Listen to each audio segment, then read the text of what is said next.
Saya nak promosi cara untuk bersihkan dia tanpa membuat awal. Oi, diam lah. Itu valve nama dia. Kala-kala hitam dan kerak-kerak, itu namanya karbon terlebih. So, benda ni bila dah berkeladak, apa yang boleh berlaku dekat enjin?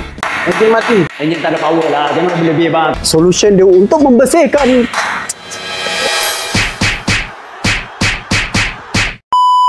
Cara untuk bersihkan karbon-karbon dalam intake ni macam mana? Dahulu kala cara membersihkannya dengan membuat top volt. Ya, betul, top volt. Tapi sekarang dengan teknologi yang kita ada, kita pemudahkan kerja, mengurangkan kos, menjimatkan masa. Dalam Walnut Blasting Package kami sediakan 4 benda, iaitu yang pertama, Walnut Blast of course, jet cleaning, catalytic system cleaner dengan throttle valve cleaner. Jadi apa kegunaan barang itu? Satu, untuk membersihkan lubang intake.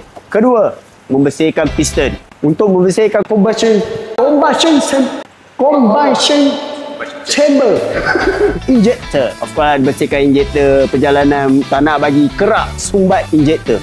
Dan exhaust catalytic. Itulah yang disediakan dalam Walnut Blasting Package. So, harganya macam mana? Okey, ada yang bertanya lah. Kalau nak bersihkan ini, kena buat top volt. Berapa harganya? RM10,000.